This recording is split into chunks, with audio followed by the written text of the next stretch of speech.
التفسیر بالرأی، ہم اس سے پہلے التفسیر بالمعصور پڑھ چکے ہیں، تفسیر معصور پڑھ چکے ہیں، اب یہ تفسیر بالرأی ہے۔ تفسیر بالرأی کو تفسیر بالدرایہ بھی کہتے ہیں اور تفسیر بالعقل بھی کہتے ہیں، تفسیر بالاجتہاد بھی کہتے ہیں، یعنی درایت کے ذریعے، اپنی رائے کے ذریعے تفسیر بیان کرنا، درایت غور و فکر کے ذریعے تفسیر بیان کرنا، یا سوچ بچار کے ذریعے تفسیر بیان کرنا، یا پھر اجتہاد کے ذریعے تفسیر بیان کرنا۔ تفسیر بالرأی اصل میں اجتہاد ہے، اس کے ذریعے تفسیر بیان کرنا۔ تفسیر بالرأی کے سلسلے میں اہل علم کے ہمیشہ دو طبقے رہے ہیں۔ بعض اہل علم نے مطلق طور پر اس سے منع کیا ہے، مطلق طور پر اس سے منع کیا ہے، اور احادیث میں یہ بات آئی ہے کہ اگر کوئی شخص قرآن میں اپنی رائے سے کہتا ہے تو اس کو چاہیے، اپنی رائے سے اگر کوئی کہتا ہے تو اس کو چاہیے کہ اپنا ٹھکانہ جہنم میں بنا لے، ہاں اپنی رائے، بالکل اپنا خیال۔ اسی طرح ابو بکر صدیق رضی اللہ عنہ کا قول ہے ایو سماء تظلنی و ایو ارض تقلنی اذا قلت فی کتاب اللہ ما لا اعلم، اگر میں کوئی ایسی بات کہہ دوں اللہ کی کتاب میں جو میں نہیں جانتا، یعنی جاننے کا ایک ہی طریقہ ہے، وہ یہ کہ یا تو قرآن کی کسی آیت سے اس کی تفسیر ہوتی ہو یا کسی حدیث سے ہوتی ہو، اگر وہ میرے پاس نہیں ہے تو گیا مجھے اس کا علم نہیں ہے، تو میں کوئی ایسی بات کہہ دوں جو میں نہیں جانتا، تو پھر کون سا آسمان ہے جو مجھے پناہ دے گا، اور کون سا آسمان ہے جو مجھے سایہ دے گا، اور کون سی زمین ہوگی جو مجھے پناہ دے گی۔ وَلَا تَقْفُ مَا لَيْسَ لَكَ بِهِ عِلْمٌ، اس چیز کے پیچھے نہ پڑو جس کا تمہیں علم نہ ہو۔ تو ان آیات اور ان احادیث کی روشنی میں بعض اہل علم نے تفسیر بالرائے سے مطلق طور پر منع کیا ہے، مطلق طور پر۔ صرف وہ کہتے ہیں کہ قرآن کی کوئی آیت ہے تو اس کے ذریعے تفسیر کریں گے، کوئی حدیث ہے تو اس کے ذریعے تفسیر کریں گے، یا پھر جو ہے کوئی صحابی کا قول ہے تو اس کے ذریعے تفسیر کریں گے۔ تفسیر بالمعصور ہی کو وہ کہتے ہیں کہ وہ تفسیر ہے، تفسیر بالرائے سے مطلق طور پر منع کرتے ہیں۔ دوسرے بعض اہل علم ہیں جو تفسیر بالرائے کو ہر لحاظ سے جائز قرار دیتے ہیں، ہر لحاظ سے جائز قرار دیتے ہیں کہ آدمی اجتہاد کر سکتا ہے۔ اللہ کے رسول صلی اللہ علیہ وسلم سے قرآن مجید کی تفسیر کے سلسلے میں جو احادیث ہیں وہ کتنی ہیں؟ محدود ہیں۔ صحابہ کے جو اقوال ہیں وہ کتنے ہیں؟ وہ بھی محدود ہیں۔ قرآن کا ایک بڑا حصہ ایسا ہے جو کہ عربی زبان میں نازل ہوا، صحابہ اس کو سمجھتے تھے، ان کے لیے اسے سمجھنے میں کوئی دشواری نہیں تھی، جہاں دشواری ہوتی تھی وہ اس حصے میں اللہ کے رسول صلی اللہ علیہ وسلم سے رجوع کرتے تھے، لیکن بڑا حصہ تو وہ خود سمجھتے تھے، اس میں وہ رجوع نہیں ہوئے، تو وہ تمام حصے میں انسان جو ہے غور و فکر کر کر تفسیر بیان کرتا ہے تو اس میں کوئی حرج نہیں ہے۔ یہ علماء کے ایک طبقے کا خیال ہے۔ حقیقت یہ ہے کہ نہ تو مطلق طور پر یہ منع ہے اور نہ ہی مطلق طور پر یہ جائز ہے، بلکہ اعتدال کے ساتھ، اور اعتدال یہ ہے کہ کچھ شروط کے ساتھ یہ جائز ہے، کچھ شروط کے ساتھ تفسیر بالرائے یہ جائز ہے۔ ان شروط کا اس میں ذکر آئے گا، وہ کون سے شروط ہیں جن کے ساتھ تفسیر بالرائے جائز ہے، اور جو حدیث میں جو مذمت کی گئی یا وعید دی گئی یا پھر جو جس سے جو ہے بچنا چاہیے وہ اس وقت ہے جبکہ ان شروط کے بغیر تفسیر کی جائے۔ اگر کوئی آدمی اللہ تبارک تعالیٰ کے کلام پر غور و فکر کرتے ہوئے وہ اجتہاد کے ذریعے اس کا کوئی مطلب بیان کرتا ہے اور وہ قرآن کی کسی آیت کے خلاف نہیں ہے، کسی حدیث کے خلاف نہیں ہے، اور پھر دین کے جو بنیادی اصول ہیں اس کے مطابق ہے، دین کے بنیادی اصولوں کے مطابق ہے، اور تفسیر بیان کرنے کے لیے آدمی کے اندر جو صلاحیت ہونی چاہیے، جو شروط، جو علم ہونا چاہیے وہ اس کے پاس موجود ہے، تو وہ اس کے لیے غلط نہیں ہے، وہ اس کے لیے غلط نہیں، کیونکہ قرآن مجید میں اللہ تعالیٰ نے کئی جگہوں پر کہا ہے کہ اس میں نشانیاں ان لوگوں کے لیے جو عقل رکھتے ہیں، اور کہا کہ افلا یتدبرون القرآن، کیا وہ قرآن پر غور نہیں کرتے؟ تدبر کی خود اللہ تبارک نے دعوت دی ہے۔ تو اس میں جو رائے ہے وہ درمیانی رائے ہے، اور وہ یہ کہ نہ تو یہ مطلق طور پر ناجائز ہے اور نہ ہی مطلق طور پر یہ جائز ہے، کچھ شروط کا اگر لحاظ رکھا جائے تو یہ چیز جائز ہے، بشرطے کہ وہ دین کے اصولوں کے خلاف نہ ہو اور وہ قرآن مجید کی آیتوں اور اللہ کے رسول صلی اللہ علیہ وسلم کی احادیث کے خلاف نہ ہو۔ اب اس بات کو ہم ذرا تفصیل کے ساتھ پڑھیں گے۔ کن کی نزدیک جائز ہے اور کن کی نزدیک جائز نہیں ہے؟ کیا کوئی نام ہے؟ متقدمین نے عام طور پر منع کیا ہے اس سے، متقدمین نے، لیکن بعض کے مؤخرین نے جو ہے، بعض کے جو مفسرین ہیں انہوں نے مطلق طور پر اسے جائز کہا ہے، لیکن حقیقت یہ ہے کہ ہم دیکھ رہے ہیں کہ جو بہت سے اہل علم تھے ان لوگوں نے جو ہے قرآن مجید میں تفسیر بالمعصور کے علاوہ بھی اس کا مطلب بیان کیا اجتہاد کے ذریعے، اس کی مثال آئیں گی۔ بتا رہے تھے اگر انہوں نے 33,000 آپ نے کہا کہ انہوں نے صفحات پہ جو لکھا، تو شیخ یہ تو مطلب تفسیر بالمعصوم تو نہ ہوئی نا، یہ تو ان کی رائے بھی ہوئی نا، جس طرح ابن جریر طبری کے بارے میں آپ نے بتایا. نہیں، طبری جو ہے ایک تفسیر میں کئی احادیث نقل کرتے ہیں، اس حیثیت سے وہ بہت ضخیم ہے، پھر اسی میں اپنی رائے بیان کرتے ہیں، اسی میں کسی چیز کو ترجیح دیتے ہیں، کسی کو جو ہے ترجیح نہیں دیتے، غور و فکر کرتے ہوئے وہ غور و فکر کرتے ہیں، لیکن ایسا کہ اس کو تفسیر بالرائے کہ اس میں لے، وہ نہیں، اتنا غور و فکر نہیں ہے اس میں نہیں ہے. اس کی تفسیر بالرائے میں کون ہیں،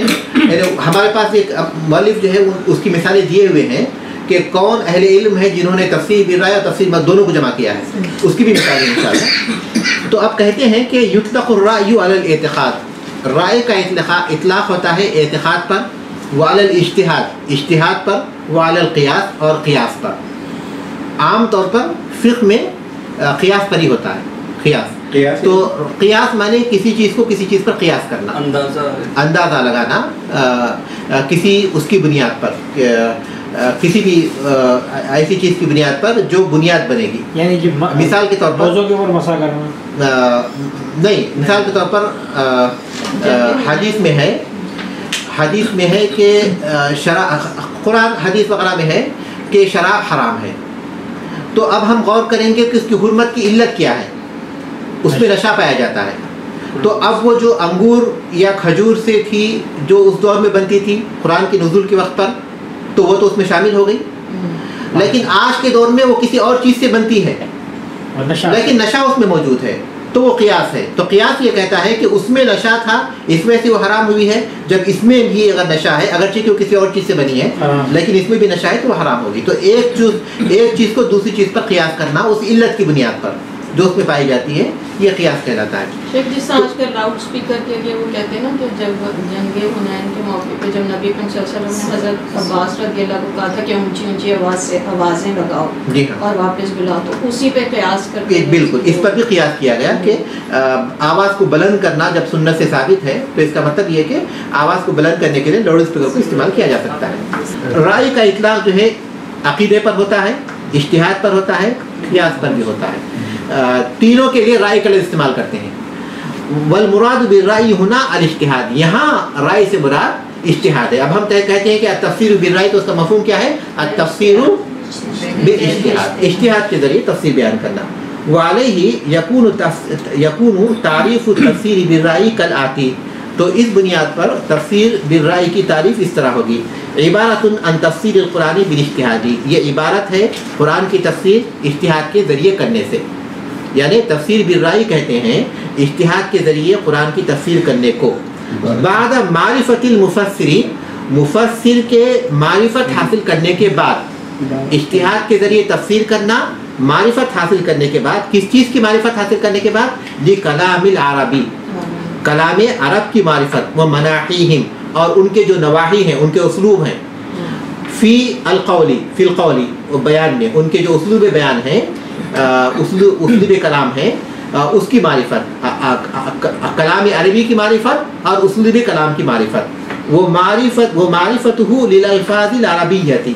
وہ معرفت ہی للالفاظ العربیتی، اور عربی الفاظ کی معرفت. وہ وجوہ دلالتی ہے، اور اس کی دلالت، وہ الفاظ کن چیزوں پر دلالت کرتے ہیں، ان کے وجوہ دلالت کی معرفت حاصل کرنے کے بعد. واستعانت ہی فی ذالک بالشعر الجاہلی، اور اس میں یعنی اس تفسیر کو اجتہاد کے ذریعے بیان کرنے میں مدد لے جاہلی اشعار سے، یعنی زمانے جاہلیت کے اشعار سے، کیونکہ قرآن مجید جب نازل ہوا تو زمانے جاہلیت کے جو اشعار تھے اس سے وہ مدد لے، کیونکہ اسی زبان میں نازل ہوا. اس وقت کی عربی زبان میں جو خاص طور پر اس وقت کے جو شعر کہتے تھے، جو ادب تھا، اس زبان میں نازل ہوا، تو اس سے مدد لیتے ہوئے وہ وقوف ہی علی اسباب النزول، اور قرآن مجید کے نزول کے جو اسباب ہیں، جس کو ہم شاہ نزول کہتے ہیں، اس سے واقفیت حاصل کرنے کے بعد وہ معرفت ہی بالناسخ والمنسوخ من آیات القرآن، اور قرآن کی آیتوں میں ناسخ اور منسوخ کی معرفت حاصل کرنے کے بعد کہ کون سے ناسخ ہے، کون سے منسوخ ہے. ان تمام چیزوں کی تفصیل آئے گی انشاءاللہ، ناسخ کس کو کہتے ہیں، منسوخ کیا کہتے ہیں، یہ ساری چیزیں آئیں گی.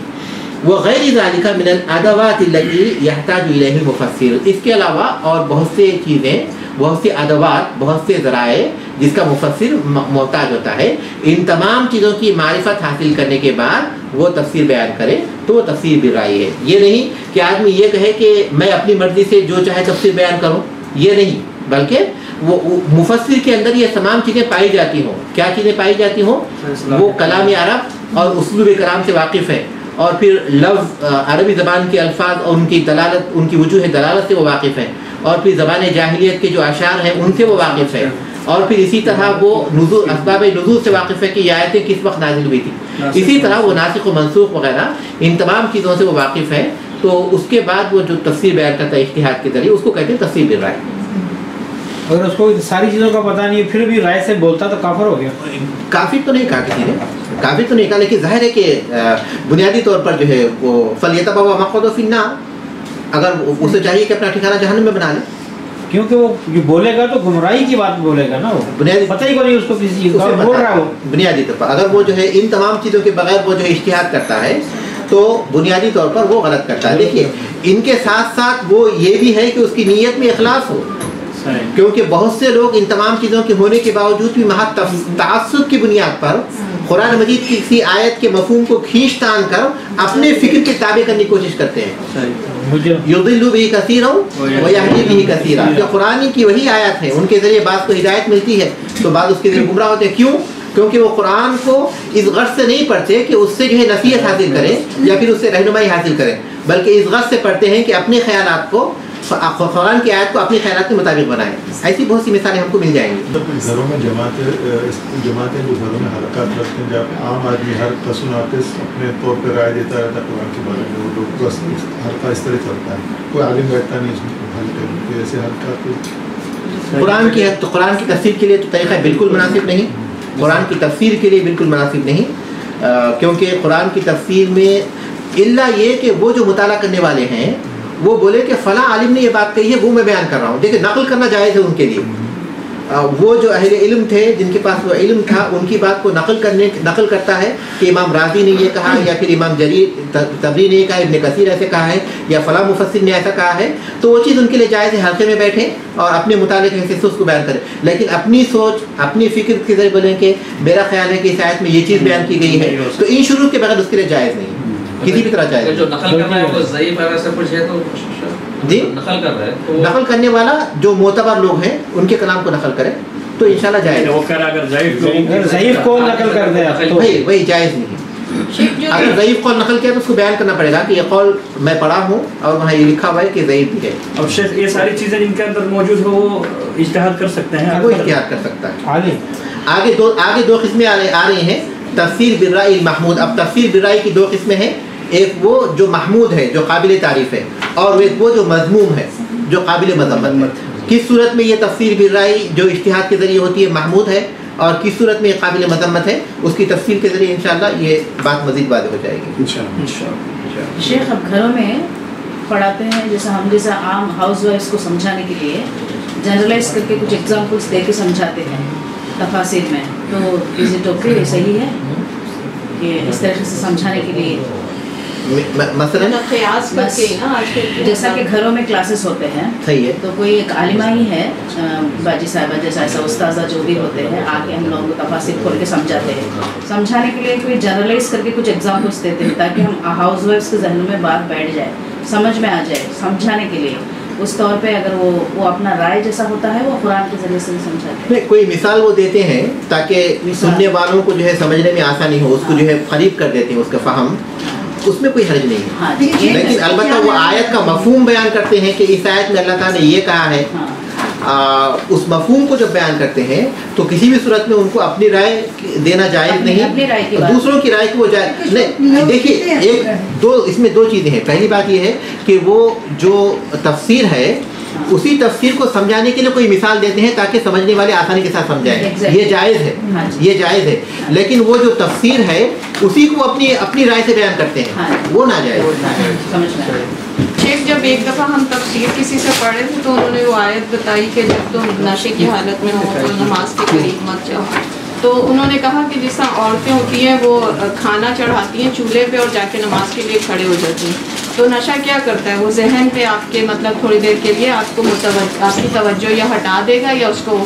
تو یہ مثال مطلب انہوں نے اس طرح سے دی کہ جو عورتوں کا اگر دماغ لگا رہے نماز میں بھی اس آنڈی کی طرف، تو وہ بھی اسی طرح کا نشہ ہے. اس کو چاہیے کہ اس حالت میں نماز نہ پڑھیں بلکہ پہلے سالن کو دیکھیں یا سالن بعد میں چڑھائیں. تو یہ کچھ مطلب یہ